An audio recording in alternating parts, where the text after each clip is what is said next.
now? Welcome to the Church of Mabus radio show. It's Friday night. It's 7:14 p.m. Central. We got Jay here with us. How you doing, Jay? Doing pretty good. Sorry, I'm a little dark. I don't have a whole lot of light in the new house, but Okay, if I appear to be a floating head, sorry. That's right. You're glowing a little, but Yeah. June, can you hear me okay now? I know she's here with us, so I mean, it says she is. So hopefully, there's no. I don't know if there's a mic issue or something, but tonight's guest is June Lundgren, and says she's here, but for some reason, bring your mic in a little bit. I can't hear you, Jeff. Oh, hold on a second. Can you hear me now? Yeah, that's better.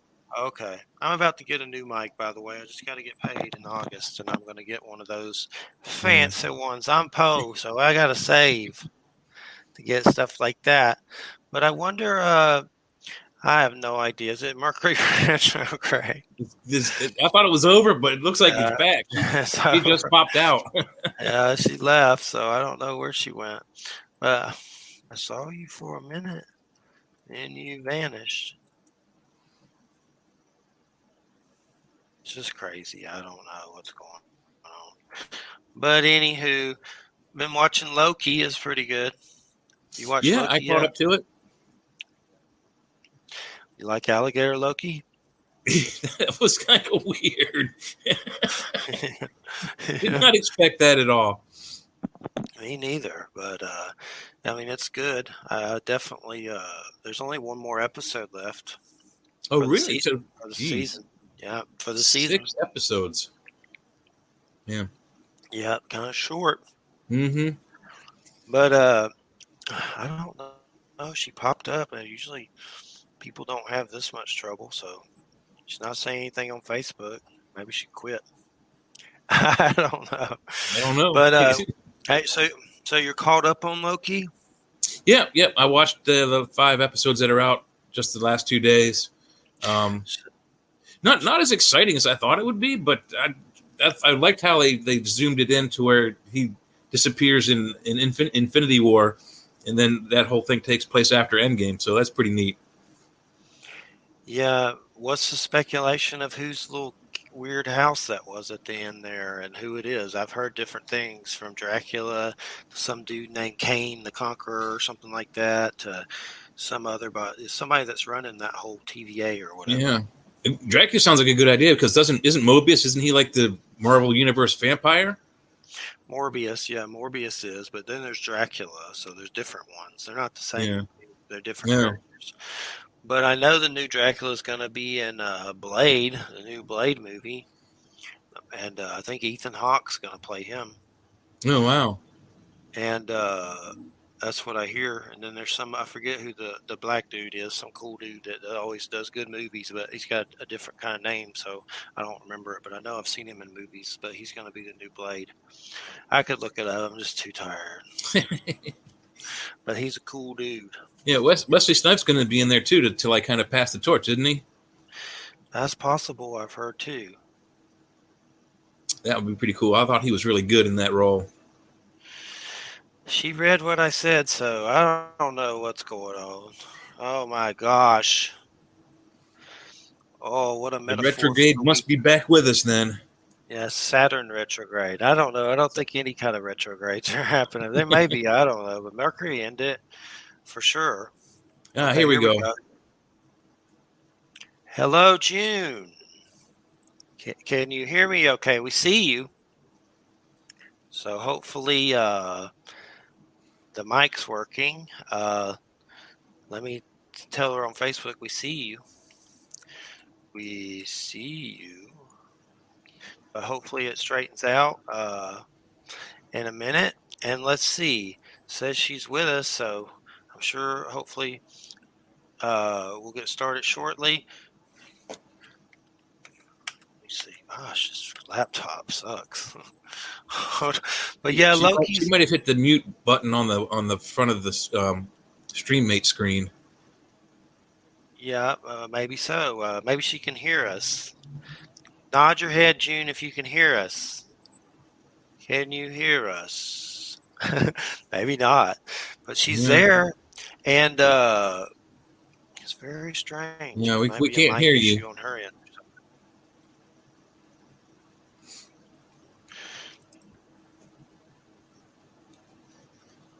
Let me see. Can you hear us?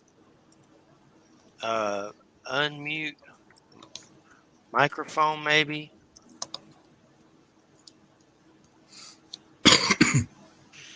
Well, the Loki I know is only 6 episodes, and I'm sure there's going to be other seasons, but definitely the variants and all that stuff is a trip, man. I like that Richard Grant old man Loki. That was pretty cool. The older Yeah, Loki dude. in the traditional costume.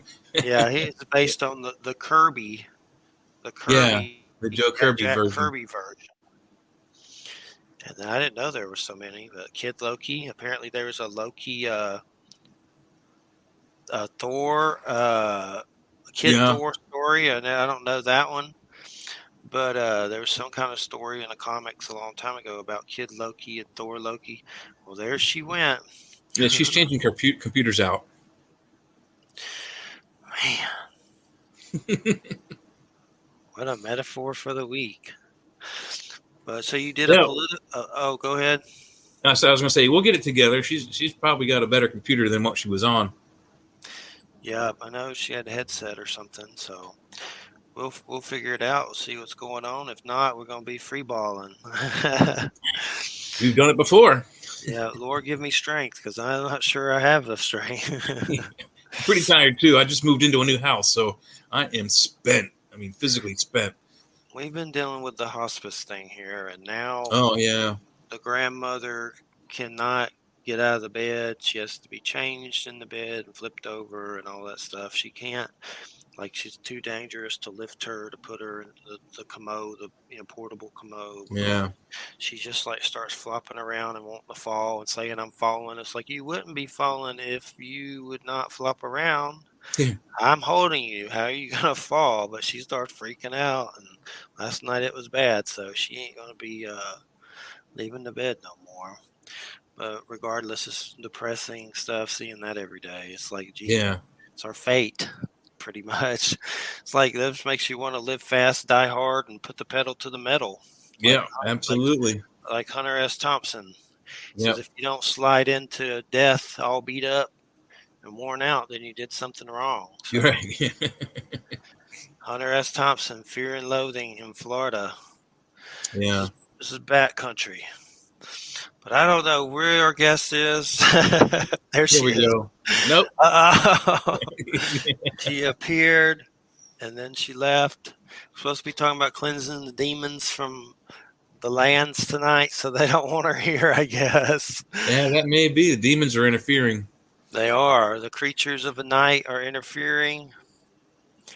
And Not even that dark yet.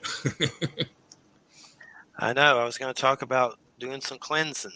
And let me tell you, no one's ever had trouble with StreamYard before. So I don't know what's going on. We've been using it. There's never, not sure why there's any trouble, but who knows? We'll iron it out. Hopefully, if not, free balling, meat balling, free balling, meat balling. I'll sing all night. And then Yeah, we'll we be can really, really figure something screwed. else to do besides that. I can't carry a tune in a bucket. You can sing meatball free ball with me. But no, when I've never, my stepdad died, and I kind of ditched that. I visited sometimes, but I kind of stood away from him. So he didn't really like me anyway, I don't think. But he had an autoimmune disease, and I don't know. I think it was really kind of quick the way he went. But I'm sure there was weird stuff there, but I didn't live there. But it's just odd. It seems like the whole death and dying scenario makes your environment weird. Like, just a lot of weird energies. It And can it make could it be, toxic, I'm sure. and yeah, like why do you think it would make it toxic? Just because it's death and dying? That makes sense. But Dying's negative energy, so it can't be all good. So you think Diane's negative energy, so that's what affects the environment. I'm not disagreeing with that. I'm just always trying to learn more about it because I'm not really used to it. My dad died suddenly, and he wasn't at home. It was just on the street, the sidewalk from a heart attack in the rain. Yeah. And so it's really my first experience. But everyone tells me it'll settle down after they go, and I don't know. I just know what I feel, and it don't feel like cotton candy all the time. That's Yeah, for no, it definitely doesn't. My parents passed away about 3 years ago, and yours it did. went all within a couple of months of each other. So it wasn't easy. I mean, my mom died like a couple of days before my dad's birthday, and my dad died a couple of days after her birthday on their wedding anniversary on Thanksgiving Day. So it was a weird synchronicity that happened there. So did they go through hospice and stuff with your parents when they Uh, passed? my You were there. my dad, no, we weren't able to see my mom. She got the uh, I forget what they call it. I think it's skin eating disease, MRSA, at the hospital. So she was sequestered. No one was allowed to see her, but like the doctors. So we never got to see her before she passed. And my dad was in hospice care. He was in assisted living, and he just while we were eating Thanksgiving dinner, we got a message that he passed in his sleep after dinner. So at least he went quick and painful, or painless rather. So my mom, I sure was in a lot of pain. She was had a skin eating disease, and they were giving her all kinds of antibiotics, and she's allergic to antibiotics. So that's probably what actually got her in the end was the antibiotics and the medicines. Yeah, but so did it feel weird in your house? Obviously, from grief and mourning and just knowing what's going to happen, it feels like crap. But it's almost like a portal opens and the loved ones of the person who's dying are coming back and forth. It's kind of like a Ghostbusters hole in your house, and it's like pulling Yeah. you in with it to eat you. So you'll die too, is what it feels like. It's like there's an anomaly in the house, a vortex that's sucking your lungs to death. It's just a weird thing. Yeah, the air definitely felt more stale after we found out when my dad died because me and my sister and her boyfriend and their kids were at the table and it was just like, weird stale silence after we found out. Well, I know Don Webb dealt with his mother. I don't know who it was. I don't know if it was his mother, but something about Can you hear me? yes, hello, Finally, June. holy cow! What the heck? Hallelujah. Hallelujah. I don't know what's going Uh,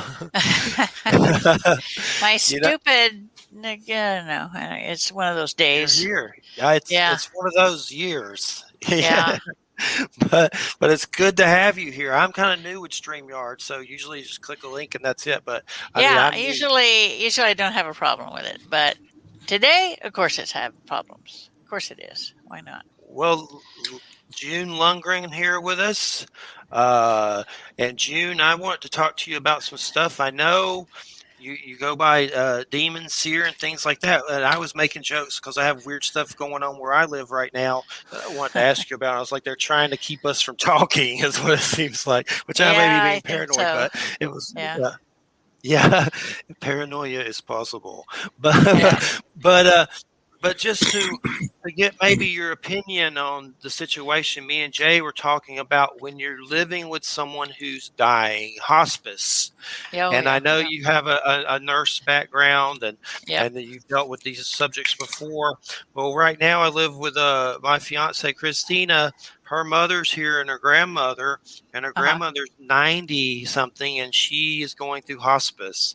And Mm, she is definitely like last night, we usually move her to the portable commode. We can't do that anymore because she keeps like just dropping weight, just dead yeah, weight and flopping and stuff. So now she's in the bed, and we have hospice coming in to, give her bed baths and stuff like that.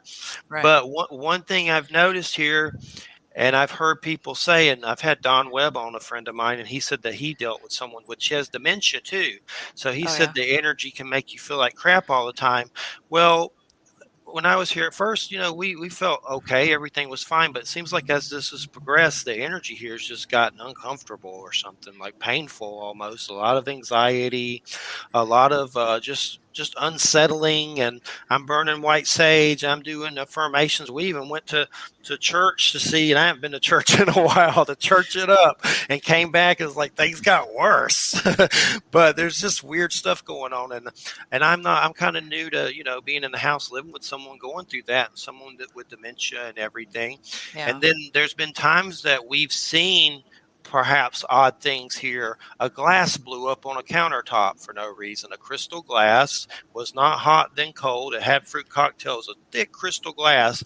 One day it just blew up. No one was near it.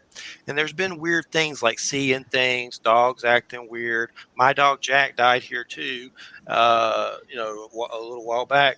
And there's just been odd energies and stuff. I guess what I'm trying to figure out is it just seems like maybe there's also like her loved ones are coming through maybe a portal. There's a bar here that I stand at all the time and get cold chills. If I sit on the couch, which happens to actually be near a glass shelf with a lot of ashes of family members in the past, near my ear has been itching to where if you touch it and like, oh, that itches, it's like, don't do that because that's just going to make it worse. And I finally prayed and it went away, but it started coming back again. Just been weird stuff. I guess I'm just trying to figure. I think you know more about this with death and dying and stuff probably than me and what you deal with, but it seems like there may be some parasitical things here feeding or something. Like we've seen some weird like possible entities. Yeah, every time if somebody's dying, actively dying, like it sounds like that person is, then it will attract the loved ones. For one, they're waiting to take them home. It may also attract negative entities because they're drawn to death and they're drawn to depression, anxiety. The air will feel heavier. It's what they do. They're like dogs. They can sniff it out. And they'll try to hang around and see what's going on, and it's never a good thing for them. That's why I don't work hospital work anymore, because you walk down a hallway in a hospital and they're there. They're always there waiting. They're waiting for someone to cross. They're waiting to be able to take the soul if they can. But you'll have a lot of paranormal activity. And if there are ones present or they're like on the outside looking in, so to speak, the white sage will just ramp up the activity. Uh-oh. It just increases it. Yeah, it's like, okay, so they know I'm here and they're trying to get rid of me, so it pisses them off. I believe it. So when you say they'll take the soul, do you mean the good ones take your soul to heaven, or there's something creepy that they try to do with the soul? Well, the negative ones will try to, take the soul. They'll acquire it. They'll try to acquire it. But if you have enough of the good ones there, they don't stand a chance. And it sounds like she's got, from what I can see, she's got quite a few of them waiting for her. So it's not a big deal. Yeah, the negative doesn't stand a chance. That's good. I had a situation where sometimes I'll let the sun, like I'll close my eyes and let the white light fill me. And then I've had weird things happen. Like once I was in a gym a few weeks back or a month or so, and I let the white light fill me, and I looked around the gym and everyone had like a weird kind of energy heart over their bodies, everyone in the room. And it was like a weird spiritual experience. But one time here, I let it come down from the skylight and fill me up, the light. And I looked around the house and I saw, and I've never seen a gray alien ever. I've seen some weird stuff, some UFO stuff, but I've never seen a gray alien. It was like an astral, weird gray alien standing in her room. My fiance also saw one standing over the bed, and they looked like skinny, like you would the typical weird little grays. And I've never seen that except them. But it was almost like how you see the energy when you look at the sun or a camera flash, but it was shaped like one of those things. Yeah, if it's long and slender, it's about 9 times out of 10 it's a watcher. A watcher? Yeah, the watchers are neither bad nor good 99% of the time. They're just observers. They're there to observe. They're there to see what's going on. And if the watcher leans more towards the good, then they will they will let the angels know if there's a problem. Like if there's a demon close by, and the person's dying, actively dying, then they will actually notify the angels, like, hey, there's something going on here. You need to do something about it. They won't interfere. They won't interact. It's that just what the name entails. They're watchers. Wow, that is definitely interesting for sure. So when it comes to the negative ones, what can you do? How do you get rid of them, or can you? Prayer is a really big, a weapon against the negatives. Prayer and invoking the name of whatever deity you believe in, whether it's God, Jesus, Jehovah, whatever. It doesn't matter. It's all about your faith and your belief in that deity. That's when I died in a motorcycle accident in 1988. One of the things that I brought back with me was the fact that on the other side, thought becomes reality. And it's the intention behind the thought that gives it power. And, whether it's in the dark realm or the light realm, you could say, like, okay, here's Coyote and Roadrunner, the Coyote pulls out a Acme, hammer and bangs him over the head with it. It's that kind of thing. It's like, if you put enough belief in it and enough thought into it, it can happen. It can get rid of them. I mean, you won't be able to kill them. You won't be able to move them out forever, but it will ward them off. Holy water over with the sign of the cross over every window and every door, and ask for God's blessing and ask that nothing negative be allowed to enter. Okay. And you could use blessed anointing oil for the same thing. It'll do the same thing. I make a black salt. It's very unique. When I started doing removals, God said to me, listen, I'm going to give you a recipe for black salt, something that will protect those that you're there to help while things are going on. I'd never even heard of black salt before. But God said, this is a recipe. This is how you make it. And I will bless it at each step of the making of it. And that was like 40 some years ago. So 46 years ago. So it's never failed to protect. But some people wear it in a cremation necklace around their neck. I have a sister group I created in the UK, and they wear it when they know that they're going on a location that has negative entities. And they say that it heats up so hot, it's almost too hot to wear when in the presence of a negative entity. But it heats up because it's protecting. And this neighborhood is a 55-year-old older community. I'm 46, but Christina's a nurse, so that's why she's allowed here, and she inherits the house later. But there's also an elderly home across the street, so there's just a lot, too much, I think. Well, you have a lot of transitions. A lot of people coming and going, a lot of souls coming and going. Sometimes they may hang around and then they become earthbound because maybe they're waiting for their loved one. They crossed first and they're waiting for their loved one. It's all about, the transition. Most people are afraid of dying. And there's that fear that draws the negatives as well. There's definitely, I know there's been people that have passed away in the neighborhood. Someone had a sudden heart attack and passed away. And then when we went to church, it's like I felt really good. But when we got home, it just felt like it upset something. And It was just different, we're going to keep going back. But in church and stuff upset them, apparently. I mean, it seems like. Yeah, it will upset a negative. It will upset negatives.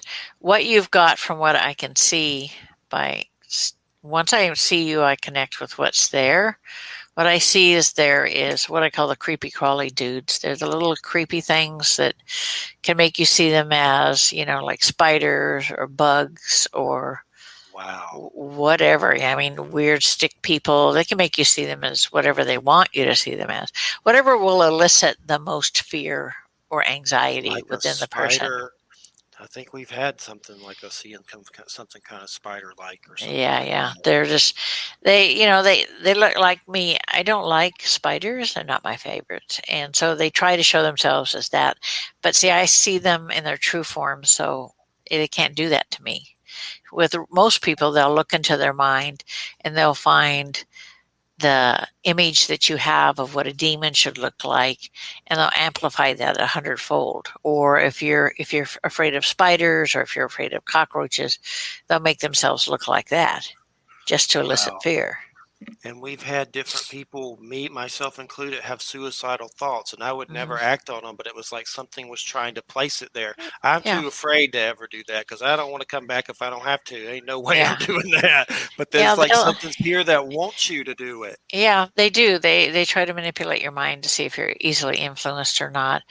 And, one of the things, if there is a demonic attachment or a demonic that's taken up residence, is, your life will go in the toilet. I mean, your health goes downhill, your mental and emotional health goes downhill, your finances go downhill. They try to isolate you, get you away from any support system that you have. That's my health's been doing stuff. Hers is. I've had blood Yeah. pressure stuff since going to church, and it was fine before that. And then after church, it's like next thing you know, I'm having to get the blood pressure cuff, and there's been more fights and stuff, even with Uh-huh. different people here. If there's no discord, they will create it. They love chaos. They love to cause problems. They love the fights. All this negative stuff just feeds them. Wow, you're giving me the chills, the goosebumps. This usually lets me know we're on to something for sure. Well, one of the big things that, just to briefly tell my side of the story, Sarah, do not start whining, Bulldog. Do not. but American Bulldogs. But sometimes she whines. It's like, oh, Oh drives you yeah, crazy. yeah. I have an old Springer that's going on 15, and I have a couple of pit bull sisters that are going on 3. Yeah, they're definitely. Since Jack left, it's been kind of dark. He was a light onto my life, and he's definitely, when he passed, it's a lot to get used to. But luckily, she had dogs, and they've been, helping you. They'll lay down when I lay down in the bed and stuff, and they know that I feel sad, so they kind of spoon me and Oh stuff. yeah, These big, yeah, big bulldogs. yep. They're big but babies. Yes. And well, just to tell you a little background about me, and I know Christina's seen paranormal stuff all her life, so we kind of have that connection where we've had weird stuff happen to us all our life. But mine, when I was 17, testicular cancer, I went through chemo, and I'm fine now. But at 17, my dad died a year or so later, and it was just a lot. And I started reading a lot of spiritual stuff and having a lot of weird experiences, from seeing beings of light with my physical eyes, Uh-huh. and I haven't seen those in a while, but a lot, to where I've seen them at such a level I thought I was dying, and like you were seeing into the other realm and I was going to croak or something. I never did. But a lot of UFO stuff, I've had that follow me from house to house. I don't think I've been abducted. If so, I don't remember a thing, but I have seen some strange beings and weird stuff over the house. I've had friends see it and say, Jeff, they're here because of you. And I'm like, if there were times where I was afraid to leave my house, I would see them so much that they were going to like suck me in the sky. So that's why I kind of do the show, to learn more about that stuff. And this is Yeah, year one 13. thing. Yeah, one thing about them is the aliens, UFOs. Um, they look for people with telepathic abilities. That's primary for them. They connect that way. And I remember when I was like 9 months pregnant, I was laying on the couch. We had a big picture window. It was summertime, and the sky was just really clear, and there were stars everywhere. And then I saw this lighted object go by, and then it stopped, and I could hear what they were thinking, and I shut myself down because I don't want any part of that. And then suddenly it just shot straight up, and they were gone. It's like, no. Those ones I don't want any part of. Yeah, and there was one time I saw some small hooded beings around a black box in the woods with a friend, and we both saw them. So that I've seen those, but I don't know if they were grays, but they looked weird little cloaked beings. They were definitely creepy, whatever they were. But the big thing I've seen all the time is the light beings. And is that something that you have you? that you've seen, or do you know people that have seen it with their physical eyes? It's Oh kind of, yeah, I mean, yeah. I've been trying to It's figure it they're out. angelic beings. They're not bad. They're angelic beings. There's a lot right now. There's a lot of warrior angels in the world. They're walking among humans in the physical world, trying to stop the darkness. It's really there are over 30,000 of them in the world right now doing God's work, and there are another 75,000 of them born into the physical bodies to help spread the word and bring light. So it's like, people think, well, what's God doing? Why isn't he helping? He is. You just are not aware of it. Yeah. It's all about, your faith, and you have to trust your faith. There may not be a lot to have faith in some days, but really you have to have that faith in whatever, deity or that you believe in. I'm Christian based because my grandmother was Pentecostal, so she raised me for the first 5 years. But I've seen so many different things all the years, in all the years that I've been doing this, that there's nothing that surprises me anymore. Well, one thing I've noticed is I was Christian raised as well, and I really enjoyed those conversations with God books a lot. Those helped me a lot. I've had him on the show. I'm surprised he came on the show, Neil Donald Walsh. Those helped me a lot. But I mean, my dad was a preacher as well, so and I guess the big thing is when I saw those beings of light, I was like, well, that's kind of validation. They probably have a boss that could be Jesus or whoever, or seeing glowing dudes, leaving Yeah, my house. So yeah. The warrior angels are there. They are usually attracted to people of faith and attracted to people who are experiencing either hard times, life threatening, going through extreme things. They will show up to help. They will show up to support. Or people that have negative entities, they will show up. so I've always wondered if they were angels, aliens, or us without their bodies. Are we that as well, or are we different without when we're our soul or whatever? Well, like the soul is a form. It's a form of pure energy. It's an energy unlike any other. And when I died in my motorcycle accident, I've always been able to see uh, demons in their true form. I've always been able to understand them. And I just thought, that's just the way it is. And so when I died in my motorcycle accident, Michael says, this is who you are. He says, you're experiencing this now because you need to understand who and what you are. This is like, 40 years ago. He says, you are Ariel the Archangel. He says, you were sent back to relive human lives until you learn to have compassion for mankind. And he says, why do you think that you can understand demons? Why do you think you can interpret what they're saying? And why do you think you can see them in their pure form, in their true form? And I'm like, well, that makes sense. And then he says, you have to go back because you're going to start doing God's work in this lifetime now. So you're going to start, doing what you do up here, what Ariel does up here. She's a demon slayer. And that's what it's all about. So when I came back, I didn't even know who she was. I didn't know. I'd never heard of her. And I looked it up on the web, and all you could find out about her was her name means Lion of God, and that she was one of the 5 that guard the throne of God. But she's so much more. She's an assassin. She's a demon slayer. She has attitude. That's Ariel. Ariel. Yeah, Ariel. It's Auriel. The thing is, when I do a removal, and she comes forward, and people say that there are wings that come out of my shoulders, and my eyes turn white, and my face looks like it's about 20 years old, and my voice changes. See, I've been doing this for years before somebody. I've always wondered why people looked at me weird, I didn't think anything of it. But a friend of mine said, you do realize this is what happens when you do that, right? I'm like, no, I'm a little busy at the moment. I said I don't have time and I don't have a mirror. Thank you very much. It's kind of like they're a part of you. They merge with you. Yeah, she is my soul, so we're not really quote unquote separate. We're like as one. I hear her thoughts. I hear what she hears. I see what she sees, and I know what she knows. So that really helps. It's like all I have to have is a picture or a location, and I know what's there. I know how it got there. I know why it's there, and what I need to do to remove it. It's just it's with me. It's natural. I've been doing it for so long and seeing them for so long that they don't scare me anymore.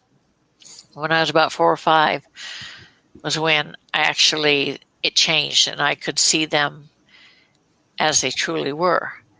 Before that, I just saw them like most humans with blobs of black mist or black, undulating, But after that, it changed. And I was afraid at first. And Michael says, you don't have to be afraid. You're seeing them as we see them. He says, you're going to have to get used to it. They can't hurt you. I won't let them hurt you. He said, so you'll be fine. You'll know when you're older what you need to do.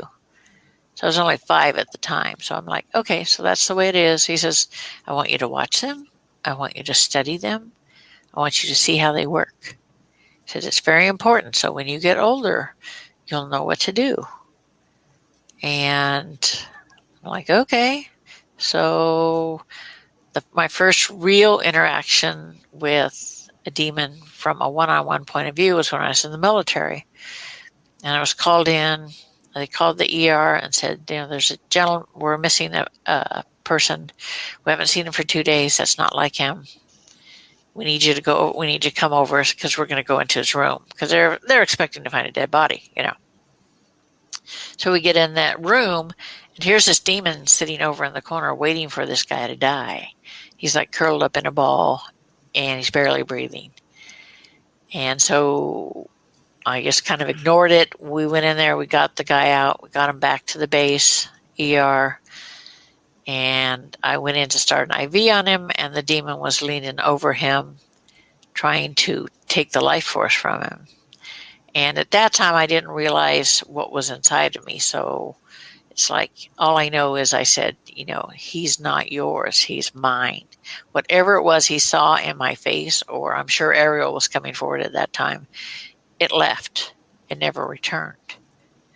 I checked on the guy. He spent a week or so in the hospital. Somebody had put PCP in his soda. He's a chaplain's assistant. He would never hurt anybody. He would walk around a fly rather than hurt it. Wow, and he said, I had the strangest dream. He said, I had a dream that there was a demon that was trying to take my soul.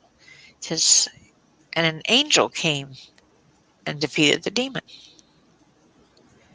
And I'm like, well, that's just God telling you it's going to be okay. Don't worry about it. It's fine. And he was discharged because he was never the same again. He was sent home. And I know, that's not me, but it's okay. It's someone's background.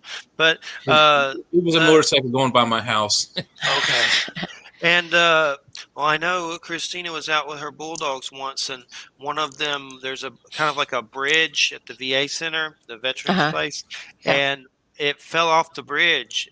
And at that point, she had seen kind of like a winged shadow being in the trees, and the dog was scared to death. I had to go down there and get the dog out. It wouldn't come out, and there was some brush down there and stuff. But is there like a parallel flip side to where they're kind of like that, maybe winged and shadow, like a shadow beings, right? Shadow people are a little bit different. They never travel in packs. Demons always travel in packs. Demons, if you see them as I saw them, as I can see them, they're about 7 feet tall. They have 12-foot wingspan. And that's where the likeness to archangels ends. They're dark, they're black, kind of an ebony black. And their face, what little features they have on their face, all you can really see are the eyes. And in those eyes, you see all the evil, all the pain, all the suffering in the world. and it'll give you nightmares forever and ever. You do not want to see that. But that's where the similarities stop at the height and the breadth of the wingspan, and where angels are like Michael here. He's brilliant. To look at an angel it's almost hurts your eyes. It's so bright. But I grew up with him. I'm used to him. I'm used to all of them. And so I see angels like people see people. It's just part of my everyday life, like I see demons. I've called on Archangel Michael a lot, probably so much he's like, "Will you quit calling me?" like to clear and stuff like that, for sure. Well, And who people knows? always wonder, how can, he be in 1,000 places at the same time? It's because when you're on the other side, there is no distance. There is no time. So he can literally hear everyone who needs help, everyone who calls on him, he hears. And when I was over there, I noticed that I could hear every living soul that there was, but they were kind of like in the background, like a murmur in the background. And what was in the foreground were my grandparents, Michael, and then God. I could feel him. I could see him. And it was okay. I knew it wasn't my time, but it's almost like having those old-fashioned party lines. You can hear people talking and you're like, yeah, you're listening, you're quiet. But it was nothing, it's like you feel like you're a part of it all. It's just a very comforting feeling, and that things are going to be okay, and you're not afraid to die again. So it's not a big deal. Been there, I done that. wonder if maybe God, I'm sure, showed me these things to help alleviate some of that fear. Even though I still have it, it's probably not as bad as it would be about croaking. But I mean, that's got to be one of it, is just to help, Yeah. bring comfort, to show you. Yeah, that's what they're all about. The angels are all about bringing comfort and letting you know that they're there, that they haven't forsaken you, and that they're there. People always, God and I had a conversation one day about this, and he's like, why do people always blame me for everything? Said people always say, why are you mad at me? Why are you punishing me? Why are you doing this? He's like, I don't have to do anything. He says, you guys are pretty good at screwing up your own lives. He says, I don't have to do anything. Yeah, He says, you do it all.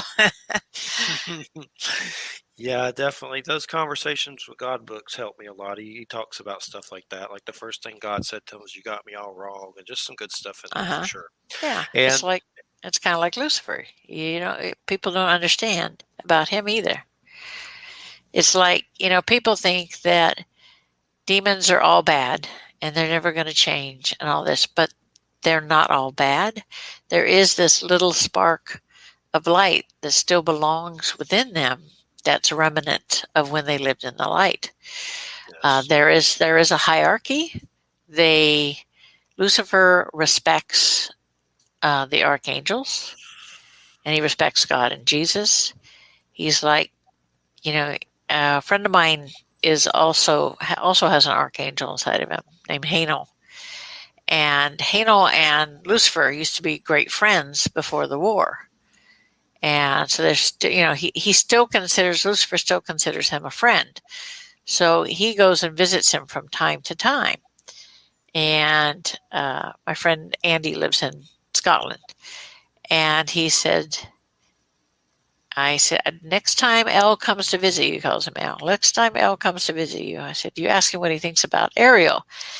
And so and Lucifer came to visit a little while later. And he asked him, and I said, what was his answer? He said, respect the assassin. So would Lucifer still be considered Satan, right? Same thing. I know there's Yeah, different kind of there's two different discussions about names. that. Yeah, Lucifer is the light name. Satan is the dark name. Each have a different name, a light one and a dark one. There was one experience I had where I may have seen fallen angels. I was doing psychedelics in my younger years, and it was at a lake. and I saw some beings that were very reptilian, and they were like holograms, but they were weird. The closest thing I've ever seen to them were like Mayan gods. Have these oracle cards, and there's like glyph cuttings of them, Uh-huh. and I Yeah. swear that's what it reminded me of. But I saw them, and it was weird because they were like saying "I love you" and read and write and dance, and I was like, "What?" Because I was freaking out thinking it was the devil, and I still don't know exactly what they were. But this dude that was driving us that night went a little nuts and tried to drown us in a lake with his Oh, truck. So, geez. so that was in my wilder days. But I think I may have seen fallen ones. I know Timothy Wiley, this guy I've interviewed. He's passed. He was on that Hamilton's Pharmacopoeia, that show. Uh-huh. But he's passed now. I know he wrote for Inner Traditions, but he wrote some books about supposedly fallen angels who God forgave, and now they were helping humanity. And he didn't say all of them, but that was kind of some No, of the no. subject There matter he there are read. there are a handful of them. One of them, every now and then, a demon will something will spark the light in a demon, and most of the time they squish it down because they don't want anything to do with it anymore. But every now and then you'll get one who will let the light grow. And a couple of years ago, I was doing a removal and from a distance, and this one demon came to me afterwards. I didn't kill him; I just sent him away. And he came to me afterwards, and he was kind of gray color. And I'm like, "What's up?" And he's like, "I let the light grow." He said, "I need Ariel's help." And I'm like, "Why do you want her help?" He says, "I want to be a go-between between the living and the dark." He said, "I want to help people when I can." I call him Herb. I won't say his real name, but I call him Herb. He's a nice guy. but, but so I went to Lucifer, Ariel went to Lucifer and said, "Hey, are you up for this?" He said, "I'll talk to the old ones, the old demons. And if they agree, then we'll let him be the go-between." So long story short, they agreed. So that's what he's doing now. He checks in with me every now and then. So they don't always shut out the light. It just depends. Well, that's interesting for sure. What do you know about there was one night me and Christine were talking about Lilith, that story with Adam and all that stuff that was supposedly cut out of the Bible. But it was really weird because we were outside on the back porch and I said that name, and suddenly one of those owls, I don't know if it was a screech owl or something, went woo, woo, woo, woo, like 3 or 4 times loud. Freaked me out. I mean, what do you know much about her? Is she still around, or is Oh that yeah, debunked? she's still around. She's not gone. But that's again, she is a demon. So saying her name will bring her to you. Uh-oh. So you really want to avoid that. Yeah, yeah. I was on uh, a good friend of mine, Clyde Lewis, Ground Zero, and he's like a couple years ago. He's like he keeps saying the demon's name over and over again. I'm like, Clyde, I told you, don't be doing that stuff. He's it's fine, it's fine. And he ended up with the attachment. And his wife calls me and says, he's got one. You need to help. And I said, he has to call me and ask. I'm not going to help until he calls me and asks. So a few days later, he's like, you need to help me. I'm like, okay, don't be doing that again then. Definitely. Same thing with the S word and the W word, which is, I don't like to say them either. The SK Walker and the W word that goes along Yeah, with that. yeah, Yeah. yeah. And it's kind of concerning. They have that whole show now with millions of Oh, people yeah. watching. It's like just Uh-huh. asking for it. There's a computer there named Satan. It's like, what are you guys trying to Yeah, do? yeah, Like, exactly. Right. It's like, stupid. where's your mind? What do Yeah. you think you're doing? People are getting radiation burns and going to the emergency room and cranium damage there. I mean, that I show's know. It's crazy. like, It is crazy. I'm familiar with yeah, the book and all that too. The book and the documentaries and all that. It's a weird place, but I try to be careful and not say those particular words for sure. yeah. But I'll try to be more careful with the L word for Well, sure. it's the thing. The L word's not a problem. It's the dark name, Satan. That's the issue. And it's so many people say it so much so often. It's like when they're swearing, they say Jesus Christ or whatever. It's like people just say it, and it's like you have no idea of what you can stir up with that. I get people that'll call me and want help because they've summoned a demon, and now they're stuck with it and don't know what to do. It's like you don't. If people think they've got it made, they think they can control the demon. They'll summon the demon. They'll think, oh, it's going to do my bidding. Blah blah blah. Right? It will do your bidding for a moment or two until it lulls you into a false sense of security, and then it'll turn on you because they don't do man's bidding. We're nothing to them. I've made the mistake of trying to get mad at them and, tell them to come, fight and all this stuff, which was stupid. I did that a few weeks ago. And they got worse. So I'm trying not to do that anymore. Saying that, like Al Pacino, come on, Right on. Yeah, don't need to do that anymore. No, that's just asking for trouble. Yeah. So do you think we're about to, is the end days here? Is it going down like a big final to do? I know the UFO subject is crazy on the news right now, and I've been into that subject forever with military people on Stanton Friedman, Jim Mars. They've all passed. I've interviewed legends on that subject, but now you have like Fox News host UFOs. Oh my God, it's funny. But there's definitely stuff with that going on. But do you think it's the end of days? No.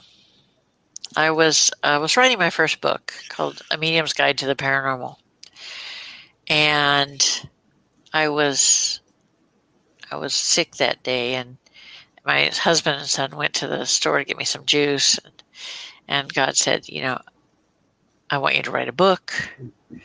I want you to put this information into the book. And I'm like, what information? And then he says, get a tablet and a pen. So he started dictating through me. I just started automatic writing. And these 10 prophecies came out. And I said, well, these are pretty basic things. I said, you need to expand on them more. I said, people don't understand, why this is going to happen. One of the things was there'll be another planet discovered in our solar system. And of course, that's already happened. I wrote this book in 2009. And actually 2008, it came out in 2009. And one of the prophecies that he gave was that in 150 years, there was going to be the ring of fire would explode. The ones that's under the ocean, the volcanoes. Yes. He said, and man was going to go back to a more simple way of life, like the barter system and things like that. So there would still be some technology, but it would be a case of us regressing because of the devastation. So it's like, okay, I'm writing all this down, I'm like, you got to expand on this stuff. People are going to say, what? So it's in the book. There's, it's like, I'm not a prophet, but, when God says, this is what I want you to put in a book, and you do automatic writing and it comes right through to you, and you're like, page after page just keeps going. It's like, oh, okay. I'll put it in the book, whatever you want. I'll have to check it out for sure. This sounds interesting. And if you think of anything after the show that might help us here, please let me know.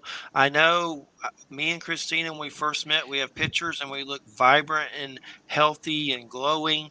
And now if you look at our pictures, not all of them, but we look like we've aged like 15 years.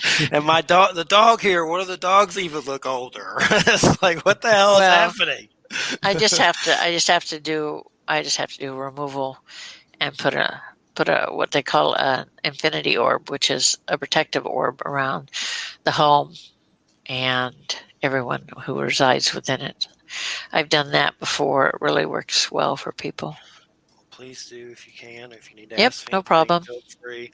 Definitely. It's just been the glass thing, I guess, also caused a lot of fear with me. I've seen weird stuff all my life, but I've never seen a glass explode like that.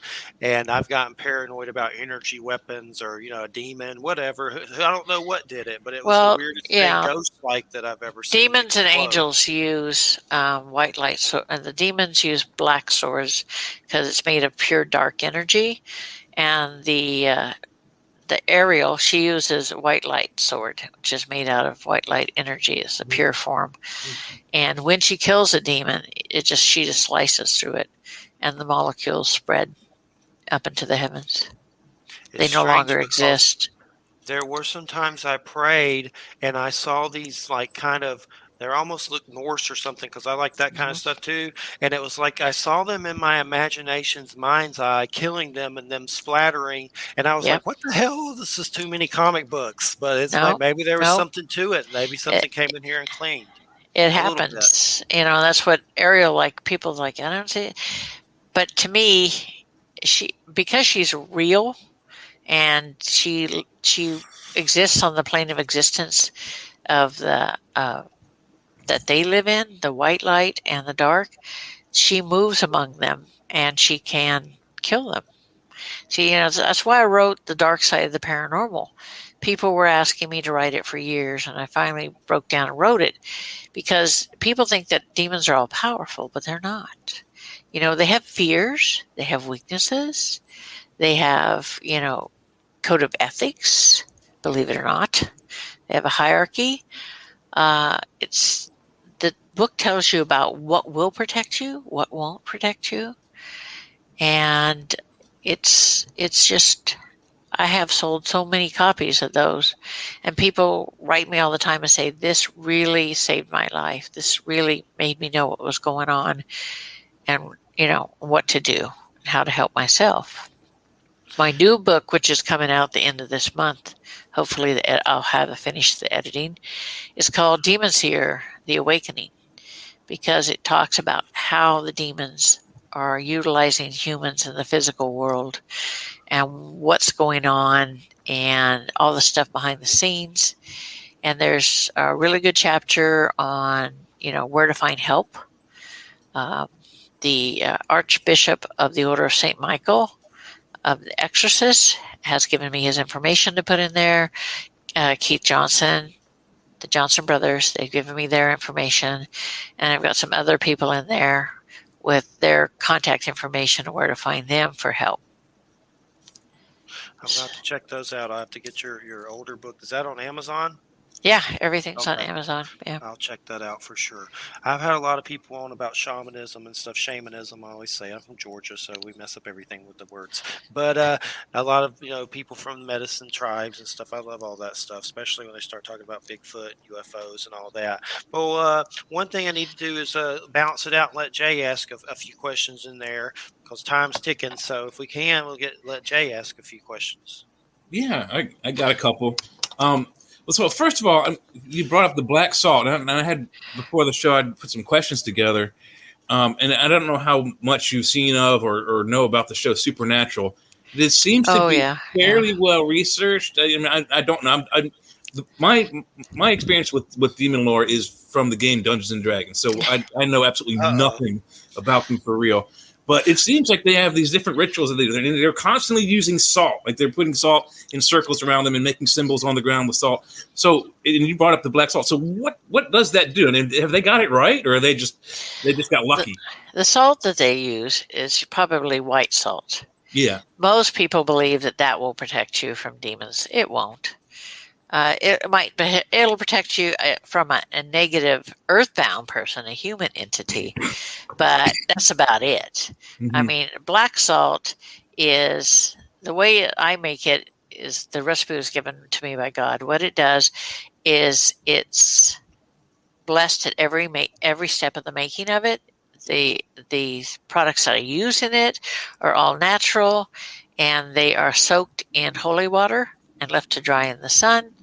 And what it does is it forms a barrier. Negative entities in humans cannot get through it. It hasn't failed me in 40 some years, and I don't think it ever will. It's you get the salt and you lay it around in a line around your property, or you can carry some on you, put it in your car. And what it does is negative entities don't want to be anywhere near it. If you put it around your home to seal your home, they can't get through. Nothing negative that's inhuman can get through. It's just like a force field. It's like they hit up against it and bounce back. They don't want to be anywhere near it because when I make it, not only does he bless it, but Ariel's energy goes into it, and they don't want to be around her either. Because in the war between heaven and hell, Michael disarmed Lucifer, and Ariel disarmed his son. And so they respect them, but they don't want to have anything to do with them. So what? Like in the example, you said if you put it around your home, what if there's a demon in there? Was it possible to trap them in, or you got to get rid of them first and then? Yeah, you'll trap it in there, and you don't want to trap it in it because they go a little crazy. Yeah. So what you have to do is you have to remove it first, then seal it. I tell people, if you suspect there's a demon there, do not sage, because the sage will piss it off. That's how you can tell that there really is one there. It'll piss them off, and the activity will just really ramp up. But if you don't have the demon in there, then seal it right away. But, demons can come in because they can be attached to someone, and they can jump from one person to the next if they feel the other person is a better victim than the original one.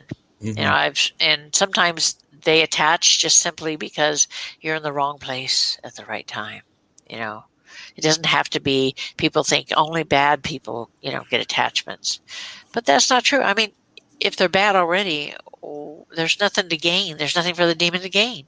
Mm-hmm. It would rather go after somebody who has a lot of faith, somebody who's a follower of God, because if he turns them against God, well, that's a feather in their hat. And did they ever attach to an object, or is it always a person? They do, but not. But usually it's against their will. Mm-hmm. It's like the Dybbuk box or the doll. These demons, these are old demons. Were old demons. I've removed them, but they were old demons. But someone bound them to the object, because a demon wouldn't stick around with binding itself to something that's like mm-hmm. they can't have any fun with. They want to be out off and about doing things. But I ended up doing Ghost Adventures, and after that, a couple years later, I went to the museum because the demons were creating a portal to open to let old demons in, and they had been manipulating. They had been manipulating the host of the show to bring all these objects together. What better way to open a portal when you have all these negatives in the same spot? So it's like I didn't even have to go in. I just went out, stood outside, and removed them all. And then I went in afterwards to make sure everything was gone. So you mentioned remove, and in your bio on the Church of Mabus radio show website, it says your specialty is negative removals. So what is there steps? What do you do to defeat a demon? Do you have to know its real name, its identity, or does like a ritual? What is it that you have to go through? There's no ritual per se. When I'm in the location, I know where the demon is. I go to the demon, and basically, if it's one like a lesser demon that's not a big problem, I will create what they call an infinity orb. And it's an orb that you can, it reminds me of Pokemon, you throw the ball and it traps the creature. Well, that's what it does. It encases the creature. And then Ariel lets it go down into the darkness, and the moment it hits the darkness, it bursts and dumps them in there. But, if it's a problem, if it's an old demon that's causing a problem, she actually does battle with it and kills it. She doesn't mess with them. She'd rather kill him as look at him anyway, so she doesn't mind. And now these infinity orbs, is this a physical thing? Like, can you go to like a magic or tarot shop and No, get them? no, this is created out of pure white light energy. And because her soul is separate from me, it'd be like two people standing here side by side, and she can create it out of white light. And it's, remember, thought becomes reality in their worlds. So this traps them and puts them down. But she'd rather kill them anyway. So That sounds like it's a better plan anyway, from what I've heard yeah, you try to do. So, but do they all have like a secret name? I mean, it's like, in the movie Dune, Paul defeats that one Fremen, and they say your name is Usul. That's your secret name, right, but you right. take your own name that we'll call you openly. Do they have a secret name that only they know, and then there's an open name that everybody knows? There's the white light name that they used to have. People don't understand that the war wasn't people. I don't care how many people I've come across. They don't have any idea what started the war, why there's a war, or anything else. And one guy was telling me, I raised Catholic. They don't know why the war happened. They don't know what happened during the war or anything else. And I told him it's quite simple. I said, we all had physical bodies hundreds of thousands of years ago on a different planet. I said, the entity that we call God found us and helped us evolve. And we got rid of war and famine and hunger and disease. And it was all about the pursuit of knowledge. So as time went by, we evolved into pure energy. And once we did, we traveled as a group among, the galaxies, the solar systems, and we saw everything there was to see. We, visited every planet. We observed every life form. And then one day there became, people said, the soul said, listen, I'd like to have a physical body again. I'd love to have children. I want to, grow old with someone, that sort of thing. And the followers of Lucifer said, no way. We don't want anything to do with it. Absolutely not. We don't want to be subject to growing old, disease, pain, none of that. We don't want it. So that's what started the war. God said, I'm not telling you have to do it. I said, these souls want to do it. And Lucifer's like, no, you'll make us do it. He was just looking for an excuse. And God knew that it would only a matter of time before Lucifer tried something. So he created a group called the Legion of Light. And they were comprised of Michael, Raphael, Gabriel, and Ariel. And they in turn trained all the elite warrior angels and so on. But once this disagreement happened, the war would have been like 1,000 years if you were a human. But for them, it was maybe an hour. And in the end, Lucifer was disarmed by Michael, and his son, I won't say his name, was disarmed by Ariel. And God says, I'm going to give you exactly what you want. You're never going to be able to take on physical form. He said, but you can't live among us. And he opened up a rift into a dark realm. And he says, this is where you're going to live. You can't live among us. And so over the centuries, they've grown angry and resentful and they're seeking revenge. And that's why they make it a career choice to, hurt humans, because we all have white light souls in us. What better way to torment them? Because you did us wrong. You put us in here. You put us in the dark. So we're going to get back at you. That's interesting. I'm glad you said that. My theory, and I'm probably wrong, but my theory is based on the Norse mythos, where they talk about the realm of hell, which is Thor's sister. She protects all those souls that haven't died in glorious battle, and her realm is Midgard, which is Earth. Yeah. And so is the war between heaven and hell? Is hell Earth? Is that this what they're battling over? Is this planet, or is hell like the dark realm you're talking about? No, hell is the dark realm. The dark realm is where all the negative entities live. It's where they exist. Over the years, they've been able to create dark portals to come into the physical world and start problems and make man's life living hell. It's not that we're not good at screwing up our own lives, but they give us a little extra oomph there. But it totally, when I went to the other side, when I died, and I said, well, heaven exists, okay, but what about hell? And Michael took a few steps and waved his arm, and this pit opened up, and people were screaming. It was like people screaming, reaching up, trying to get out. And then he waved his arm, and I went back. I said, okay, I get it. Hell exists too. Okay, fine.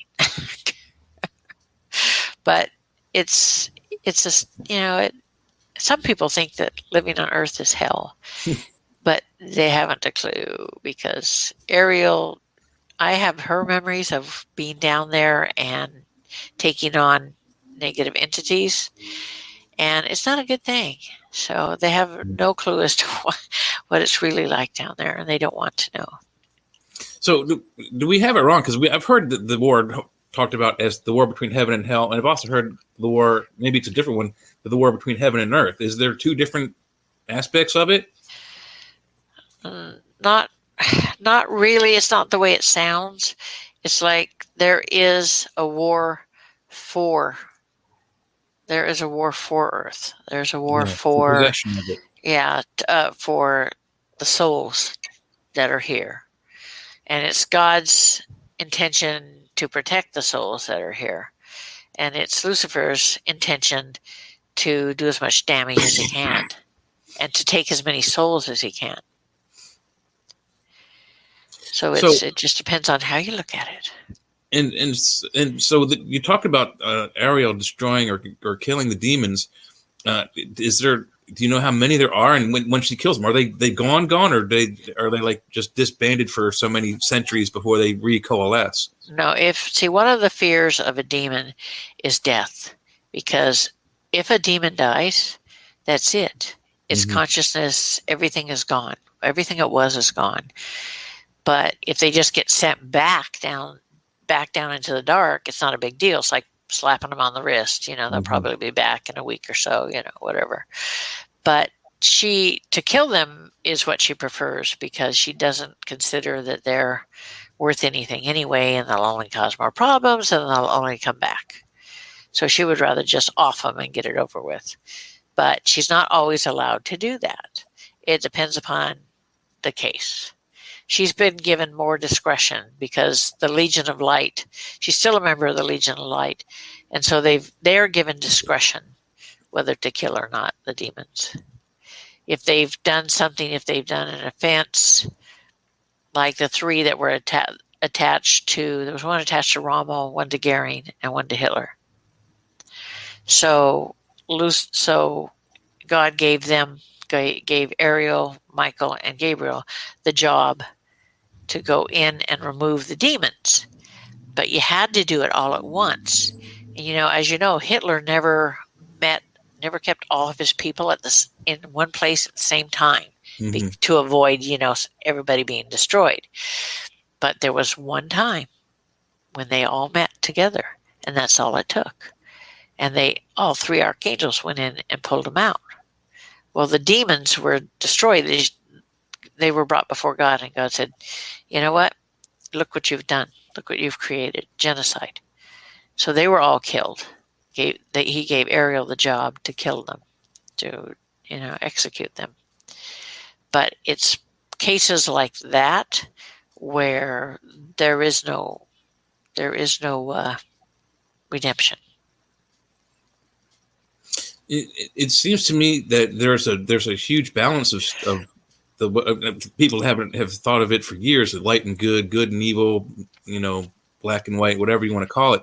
So, is it a bad thing if it sounds like Ariel wants to kill them all. If all the demons are destroyed, is there a bad? There's a downside to it, because you need that balance between good and bad. But there are so many. She's not going to run out of demons anytime soon.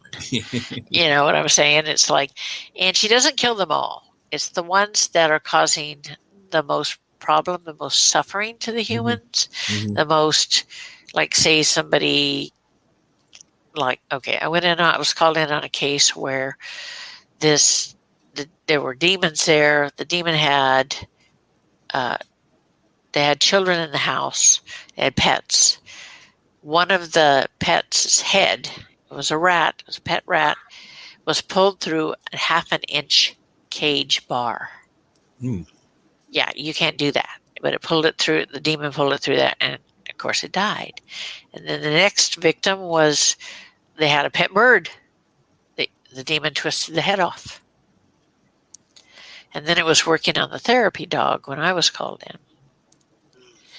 And, she loves animals. She hates demons that hurt animals. So she just offed them all. Whatever was there, she just took them out. She had no second thoughts. Just, I knew where it was. I knew what happened. I went where the demon was, and she just killed them all. So there was more than one. There was 3. Ooh. So do they typically work in 3s? Yeah, they travel in packs. Yeah, they're like dogs. They travel in packs, and it's like, and when you have one demon, you always have, it's like a shark with pilot fish. Yeah. The little creepy crawly dudes are the pilot fish. Mm-hmm. The demon is the shark. And is it always an odd number? No, not necessarily. Sometimes I went in on a case where there were 8. Oh, wow. Yeah, that was fun. Well, see, in religion, there's a lot of numerology in religion, and a lot of people assign good things to even numbers and bad things to odd numbers. So it's weird that we're getting inside information that there's 8 demons that can work together as a group. Sure, they can. It depends upon what they're coming together to do. Mm-hmm. If it's for the quote unquote greater good, as they see it, as they see it, then that's fine. I went into some guy called me in a local house where the house had been used for a drug house, and he had bought it, was flipping it, and he's like, I couldn't go in there for more than a few minutes at a time. He said things started growling at me, things started being thrown, I was scratched, I was bit. He's like, can you do anything to help? And I'm like, yeah. I said, just give me the address. And he says, I'm not going back in there. He said, I'll leave the key under the garbage can and put it there when you leave. And he says, I'm leaving you some money too. So I'm like, okay, fine. I don't charge, but okay. So it took me there was 5 of them. It took me about half an hour. Usually it doesn't take me that long, but there were 5 of them. They were trying to hide, trying to get out of Dodge. Now, how does a demon hide? They can cloak themselves. So if you're a demon seeing visions, they can hide from your eyes. Not from me, but if they can hide from humans, they can hide from regular angels. Oh, okay. But they can't hide from archangels, because archangels in turn can cloak themselves. So, I see beyond that. So I can see them, and they think I don't see them. It's like, whatever. What do you say? If you want to pretend that you don't say, like soap, you can't see me, I'm invisible. Yeah, so like the kid in the movie with Adam Sandler, he gives him the sunglasses so he turns invisible so people can't see him. It's yeah, that sort of thing. Confidence booster. Yeah, there you go. So you mentioned earlier how you got into the writing of the book, that God told you to go ahead and do that, and that you never wanted to, but you're now up to 9 books altogether? Yeah. Well, the first one, God came to me and says, I want you to write a book. And he says, I want you to let people know that I do hear them. I do hear their prayers. But I give them what they need, which is not necessarily what they want. Yeah. He says, I don't care what you put in the book. He said, but that has to come across. And I'm like, okay. But, when I write, it just takes on a life of its own. Mm-hmm. It just keeps going because all this information comes in, not only from the other side, but from Ariel as well. So all of this information comes, and I just, I'll be sitting there, and like a couple hours have passed, and I don't even realize it's been a couple hours. I've been writing. Just the things the book will finish when it's finished. Mm-hmm. When I have nothing more to say, it stops, and I know that that's time to stop the book. move on to the next one. I have actually 4 books I'm working on right now. Oh wow. One of them's done. The other one's almost done. It's within, I would say, a couple of chapters of being done. And then the other 2 are half done. And do you find that you're the first person I've talked to that actually has said that they auto write or channel write? And I'm not sure if you're familiar with the Urantia book, which was allegedly all written through channeling. And the guy who was channeling it, what he said was dictated and written down by a professional secretary, which also I think was his wife. Uh-huh. But the prose in it was very Bible-like. I mean, it's a difficult book to read, and it's thick. I mean, it's like, it was big as the Bible or even thicker, but it's hard to read, and it's very prosaic, like the Bible was written in the early chapters. Right. You find that that's how your channel auto writing is? Is it a way that you wouldn't write normally, or is it? I don't really channel. I have all the information in my head, or I talk to Michael, or I talk to God or Gabriel or whoever. And if you read the first book I wrote, it's called A Medium's Guide to the Paranormal. It's written like in a conversational way. I don't put a bunch of stuff in it. I write it like I'm sitting down talking to you. And that's what people that reviewed it said, that's what they liked about it, was it was down to earth, and it's like you're sitting down talking to the person. And that's the way I like to write my books, like I'm sitting here talking to you. I don't see using big words. I don't try to put on airs. I just put in what's in what I have to put in there. And it sounds good because, like I said, the Rancher book is so difficult to read, and it even the Bible is difficult to read. I mean, it's got this, in the music, classical music, they have what they call rondos, where a particular musical theme repeats throughout the 4 stanzas, and that's how the first chapters of the Bible are. And it just, to me, I have dyslexia, real bad dyslexia, so reading the Bible is like makes my head spin. I got to put it down, or I'll go crazy. Yeah, I have an Aramaic Bible. So. Oh, do you? Yeah. It's my grandmother always told me, you have to pray for interpretation. Pray before you read so that you get the information that you need or the meaning that you need from the individual thing. She was a great woman. One of her biggest advice to me was always keep an open mind, because there's more things, like she's like Shakespeare said, there are more things, Horatio, than are dreamt of in your philosophy. So keep an open mind, because things evolve, she says. Negatives evolve, angels evolve, humans evolve. She says, always keep an open mind. Yeah, it's hard to in this day and age, though, with all of what's going on crazy in the world and on the news. So it's good philosophy, but wow, there's some crazy, dangerous things happening right now. Yeah, unfortunately, yes. Definitely crazy. Well, one thing I wanted to ask you about was my dog Jack. When he had seizures and stuff and was sickly, and he was 16, so he was old. But I was with him all the time, so that's why I guess there was so much loss. I lived out on Silver Lake here with him for so many years, and we walked, and he was always with me, so it was a big loss. But there was one time in my mind's eye, I saw him in his kennel, and I had to put him in a kennel there at the end, which I hated to do because he would use the restroom everywhere. So I had to put pads and stuff. Right. But I saw this like weird little small dwarf kind of creature looking in his cage in my mind's eye, and it reminded me of those little Whitley Strieber weird things from Communion with Christopher Walken. I don't know if you've ever seen that, but for some reason that's what they reminded me of. But I guess I worry about him, that something was messing with him. No, that was an elemental. An elemental? An elemental, yeah. That's like the little people, like it's like some people call them, gnomes or fairies or whatever, but that was an elemental. But they're good, though, right? Yeah, they're good. Yeah, That's good. The elemental was curious. The elemental, felt the sadness and know that he was going to go pretty soon. So they came to offer support. Well, that's good. I mean, I didn't know what to think of it. They looked in my mind's eye like those things from that Christopher Walken movie. That's Willie Strieber's book. They look just like those little. No, these are good. These are good ones. These are good ones. That's good.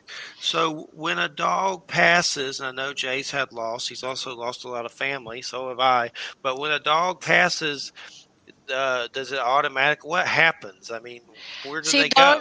Dogs are purer and they're closer to God than we are. They don't have the baggage we have. They don't have our hang-ups. When they cross, they go home. There's never a problem with that. They go home. They're always, unless they're like, there have been instances, and I know in a couple of places in England where you'll see a ghost of a dog, but it's because it's looking for its charges. It's looking for it. They use them as nannies. So they're looking for their master, or they're looking for their charges. But 9 times out of 10, they'll go home. They don't have any problem. They'll run home, because they know that good things are there. And they'll come back. My 2 pit bulls are the reincarnation of my 2 Dobermans I had. They were sisters, and they even answer to the same names. I've seen glimpses out of the corner of my eye, which seemed like him. Like you'd see it real quick, like him go by, weird stuff like that. Yeah. And recently we got this, which is like a pet memorial. Oh, I was that's going to put cool. it on his Yeah. grave, but I've just been kind of keeping it as a portable memorial. Yeah, they'll come like humans do. When they know you need them. You're sad, you're missing them. They'll come to comfort you. They'll hang around for that, just like people do. Like, So, it's okay, I'm here, don't worry about it, I'm good. Well, what can we expect when we croak? Will we see them? We'll meet him again? Oh yeah, but he'll be back. He's like, I'm coming back. Don't worry about it, you'll find me again. He's another dog. If he does come back as another dog, does it have to be the same breed, or could it be a different? No, it'll be a different breed. He says that's a different breed. He says, I want to come back as something brown and black. I like those colors. I'm like, okay, fine, whatever you want. So he said he's going to come back in the next 2 years. All right, well, I'll keep an eye out for sure. And the thing is, you'll know him. It's funny, but when they come back, you know them. You look in their eyes, and you know them. Your gut knows that's the one. Yes, definitely. I will keep an eye out for sure, no doubt about it. Jay's had weird stuff with his cat passing, and getting another one that seemed like it did the same things as the cat. This one right here. Ah, you can see her. She's black, so she. Yeah. I see those eyes. Yeah. One passed before it, then he found that one that was doing the same weird mannerisms that the other one did. So it was really strange. I mean, it's a Maine Coon. So when I found her in Georgia. A friend of mine and his girlfriend actually found the kitten in a dumpster behind a McDonald's. So she was like gnawing on a McCheeseburger or whatever. So they couldn't keep her. So they brought her to me, and I hung onto this cat through all of college and then moved back to Maryland. And she got to 20 years old, and just one day she just flopped over and just couldn't move. And the doctor said, well, she's got a mass in her, torso that is probably cancer.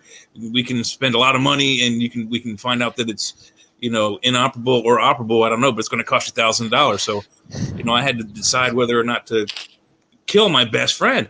Yeah. So I was sitting at the bar at this restaurant that I ate at rather frequently, and one of the waiters that I knew really well said that we've got this black kitten that nobody wants, and I'm like, what do you mean? And he's like, nobody will take this cat. We got to get rid of it. We can't have it in our house. We have too many animals. So he's like, do you want it? And I'm like, well, it's weird that you brought that up out of the blue, because I'm right now contemplating having my cat of 20 years put down. So let me think on it overnight and make this decision, and I'll let you know tomorrow. So the next day I made the decision that she was going to go down. And I said, I'll tell you what, I'll take that black kitten if nobody wants it, but you got to give me a week. I don't want to just have my cat die today and then tomorrow. Yeah. New kitten.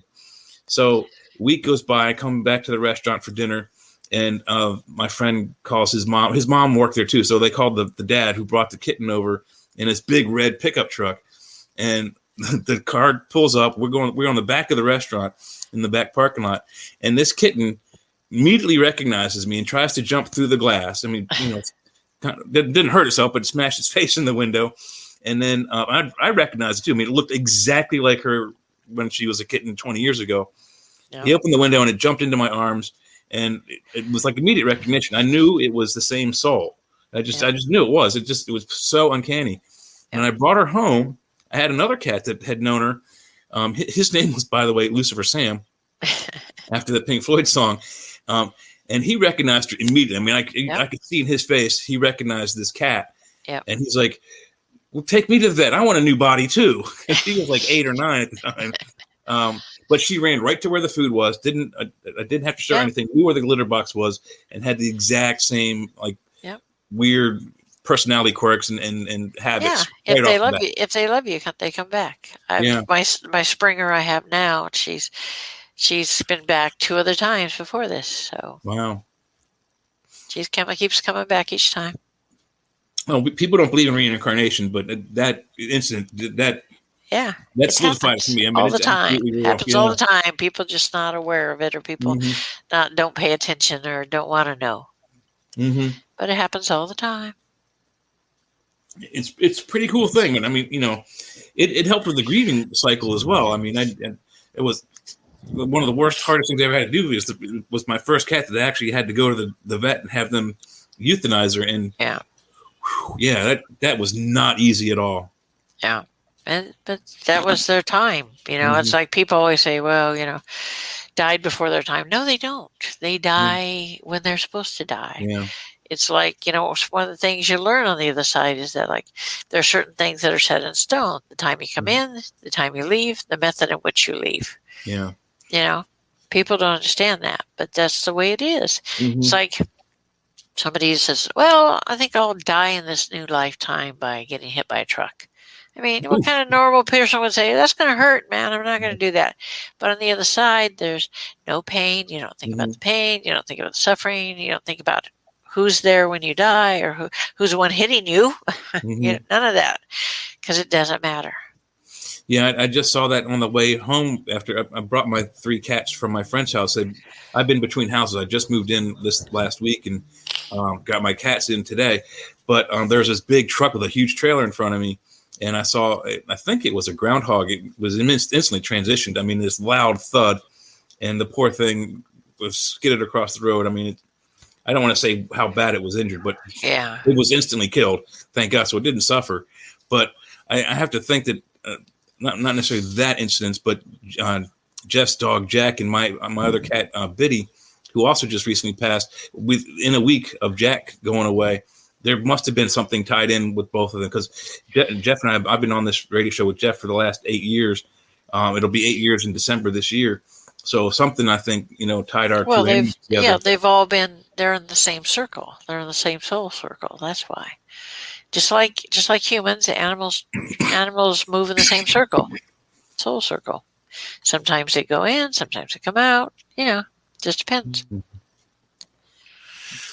Still doesn't make it easy, though. No, it never does. I mean, my husband and I got married. We had 8 dogs. Blended family. We have a farm, so. But it's like, I had 3 dobies. He had some dogs.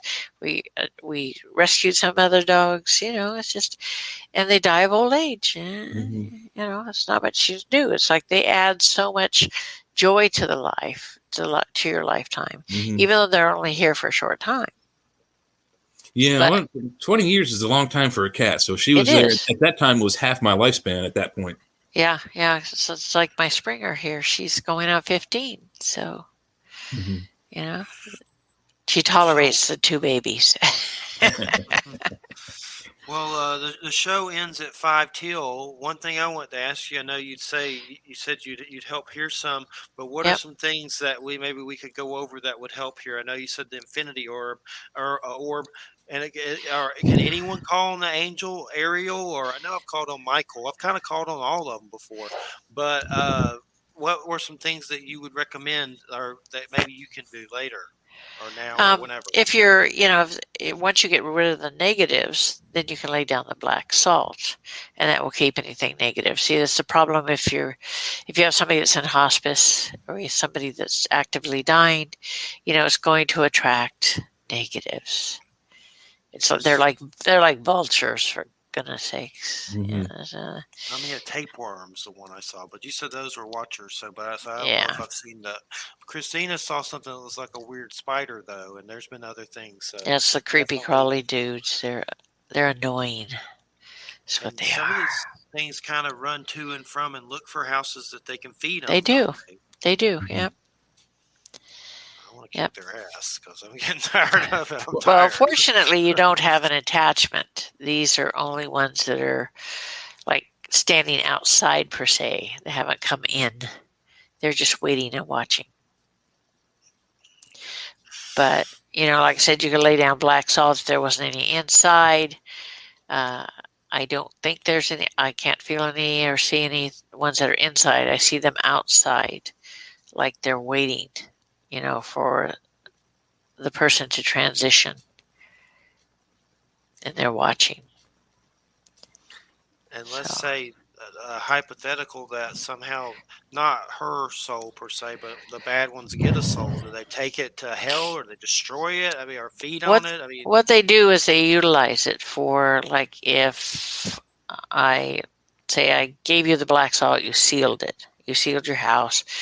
They can't get in, but they can send earthbound entity or a human entity through, because it won't stop a human. It only stops the inhumans. So they could send them through there. I've had it happen before. That's why I know. And they'll give the people bad dreams, nightmares. Things start happening. Things start moving. You start getting, poked or attacked or whatever. there's But been like I things like said, that. yeah, see, they can use them to do that, and that's what they do. And then when they're done with them, they just discard them. There's like an ear thing, an eye poke with her, just like feeling a Yeah, touch on the head. That could be something good touching you, but still yeah, the ear thing. What creeped me out about it is I prayed for it to go away, and it did, and it came back the other day in the bed. But mostly it does it on that couch, but it hasn't been doing there anymore since I prayed about it. So it yeah. seemed like something was like putting its finger in my ear. Is what it felt like. That's That's annoying. little wet Willie. Yeah, yeah, it is, but annoying, like driving Yeah, you nuts. yeah, Like it's like it's just itching. And then when you yeah, scratch, yeah. worse. You've got a combination of them. You've got family members there, and then you've got the negatives outside. And her mother's here too, and her mother can be kind of moody and has some mental illness. She's 70, and there's some strange things with her that we wonder Yeah, if there's like I'm one sure. attached to her or something. Like, Yeah, demons are kind of like stalkers. They'll wait and they'll watch, and people don't understand that they can watch for years before they decide to attach or decide not to attach. It's not a matter of seconds or days or weeks or months. They can wait years before they attach themselves. I mean, I've seen it happen. And I may have had some for a while because of the UFO stuff I've seen and stuff, like just the weird stuff I've seen that may interest them, and they try to, watch and figure out what's going on with you or whatever. And I Yeah, had some weird stuff with UFO stuff in my early 20s that I saw these crafts so much and weird beings that some kind of military agency came out with a silent helicopter set over the house, and the guy waved mockingly for the cockpit and it shot off. It was like some kind of, I don't know what it was, maybe a government agency or maybe a different kind of, I don't know what the hell it was, but something came out because I was seeing it. Never talked to me face to face, but uh-huh. it's like they sent out some kind of recon vehicle to see what was going on. So there's been weird stuff that's probably attracted things Yeah. for sure. It's tiring. Year 13 of the radio show. We're still alive. Year 13. This is what you're meant to do to bring awareness. That's why. I've had a thing that you're correct for sure with that, because when I first started doing this, I was having trouble getting interviews. I said a prayer and had a UFO sighting. And next thing you know, I'm on the phone with Stanton Friedman, nuclear physicist, Lloyd Pye, Star Child Skull. They're all past now, but it was like people I never thought I would ever meet ever from documentaries. It was like connected. So I Yeah. do believe Yep. raising awareness and consciousness. Yep. I just got goosebumps again, so that's always a good one. Yep. For sure.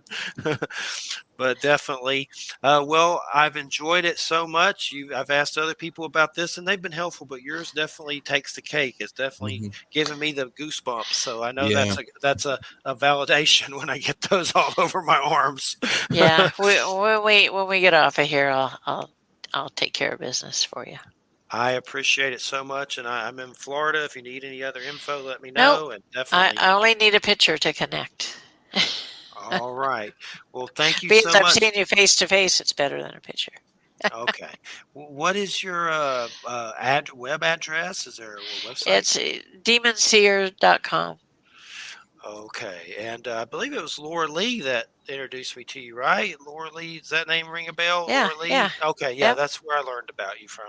I forget. I talk to different people and I forget who introduces me to who, but that's who it was for sure. She's coming on at some point. But she wrote me about my dog. She I was in grief and stuff and told me about Yeah. you. That's it for sure. Well, thanks so much to her and thanks so much to you and thanks to Jay and Joe. I've appreciated it so much and thank you. I had a great time. You guys are cool. Thanks. And for some reason, you don't look like the poltergeist little lady, but you remind me of her some mannerism. Just the way you're deep. You're deep like that. You know what's up. Is clear.